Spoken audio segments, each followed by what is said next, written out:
गए, खाली कर दूंगी आंखों को अपनी, तुम प्रीतम आकर बस जाना, तुम प्रीतम आकर बस जाना।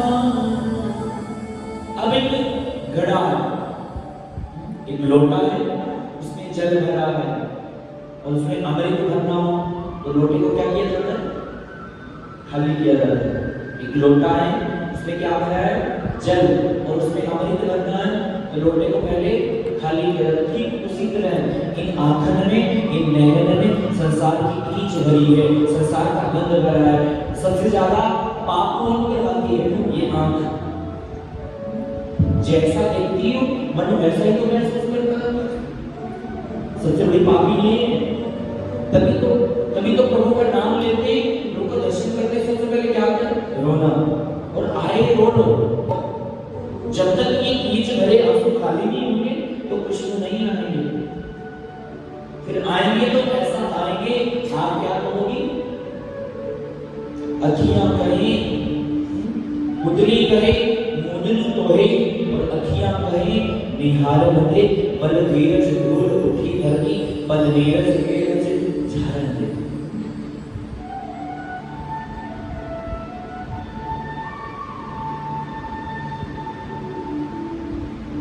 और आप वृंदावन जाओ और आपको कन्हैया ना मिले, ऐसा हो ही नहीं सकता। बस हाँ, पल्ले तेरे कख नहीं, तेरी देखने वाली अख नहीं।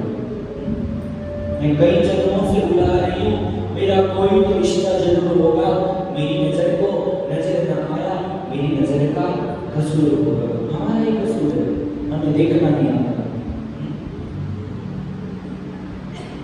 संसार के लोग क्या करते?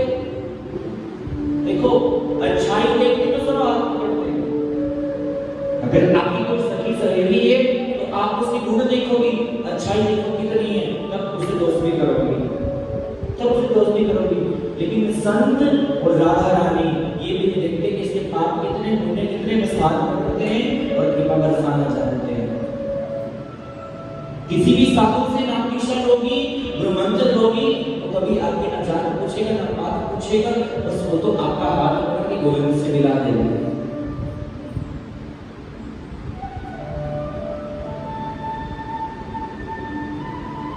एक बार वृंदावन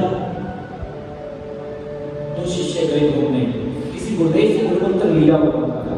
जो वृंदावन नहीं गई है वो ध्यान से सुनना मेरी बात को। कभी वृंदावन जाओ घूमने में जाना तो क्या करने चाहोगे? फिर बोलो, दर्शन करने। क्या करने? घूमने में और दर्शन करने में अंतर है बहुत बड़ा। क्योंकि घूमने जाओगी, अब मैं आपके गांव में आया हूँ, मैं कहूँगा ना ऐसा गांव में कोई व्यवस्था नहीं है, गंद पड़ा है, नालियां भरी हुई पड़ी। क्यों? अगर मैं घूमने आया हूँ तो मुझे एक सब दिखेगा। अगर है ना मैं कथा के उद्देश्य से आया हूँ, मुझे सिर्फ कृष्ण ही दिखेंगे, कुछ नहीं दिखेगा। दो शिष्य आए अपने गुरुदेव के पास, गुरुदेव से कहा, बोले गुरुदेव प्रणाम। दंडवत प्रणाम किया, गुरुदेव ने आज्ञा की, बोले जाओ पहले वृंदावन की परिक्रमा लगा के आओ। समझती हो ना परिक्रमा? आप मंदिर के चारों ओर घूमती हो ना, उसको क्या बोलते हैं? परिक्रमा। तो बोले जाओ पहले वृंदावन की परिक्रमा लगाओ, फिर मेरे पास आना। बाबा ने दोनों शिष्य को भेज दिया। तो उसमें से जो गया था दूसरे वाला वो पहले आ गया,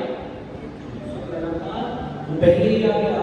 तो कहता है गुरुदेव से, गुरुदेव क्या अजब गजब वृंदावन है आपका, नालियां भरी पड़ी हैं, डस्टबिनों से बाहर कूड़ा पड़ा है, गैया का गोबर पड़ा है, कहीं पेशाब पड़ा है, न जाने कितनी कितनी नालियों से कूड़ा बहता जा रहा है, ओवरफ्लो हो रही है, सब कितना गंदा वृंदावन है। मैं तो ना आऊं आज के बाद, काम पकड़ लिए, बोले मैं नहीं आऊंगा, इतना गंदा वृंदावन है आपका।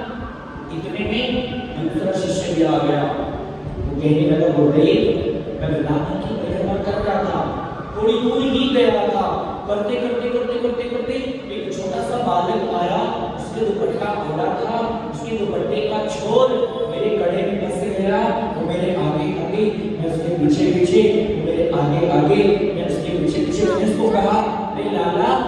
छोरा तेरी पिताम्बरी का छोर मेरे गले में फंस गया, मैं यहाँ से निकाल ले। वो मेरे आगे बढ़ी, मैं उसके पीछे पीछे, और जैसे ही वृंदावन की परिक्रमा हुई, मैंने मुड़ के देखा पीछे कोई और नहीं था, साक्षात वृंदावन बिहारी हुई, साक्षात वृंदावन बिहारी। तभी तो कह रहा हूं पल्ले सामने कखनी साडी देखने वाली आंखनी। ये नजर कौन देगा? कोई सतगुरु, कोई सच्चा मुर्शिद के काबिल। लेकिन आज का समय बड़ा भयानक हो गया,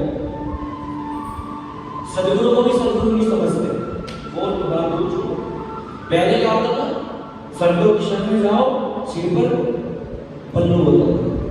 अब तो हमें पल्लू करना पड़ जाता है, इनकी तो वो छोड़ी बात।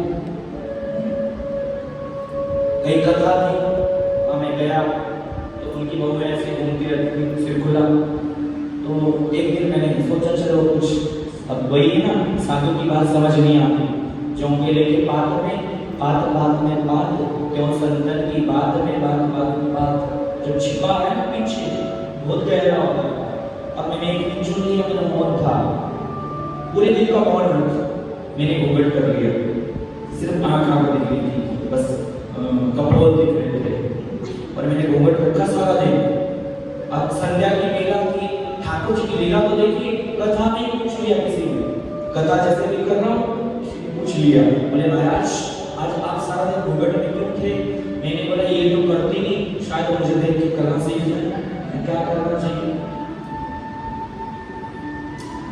याद रखो, हमने अपनी संस्कृति को जितना बुलाया है उतना ही हम दिक्कत में हैं। हमने जीवन को आसान बना लिया कि हम ऐसी परिस्थिति ले आए जो पानी में खुद लेती है, कपड़े खुद धोती है, सुखा के खुद धोती है। लेकिन आप बताओ सुख कहाँ है? उससे ज्यादा महत्वपूर्ण है, सुख कहीं नहीं है। ये टच मोबाइल में आए, पहले तो 5 चीजें थी, काम, क्रोध, लोभ, मद, मत्सरता, ये थी। अब 5-6 और चीजें हो गई, फेसबुक, मैसेंजर, ट्विटर, इंस्टाग्राम, ये और चीजों में सब कुछ छूट सकता है, ये नहीं छूटता आपसे। ये 2 कौड़ी का संसार बना है इस मोबाइल में, किसी काम का नहीं। अभी मान के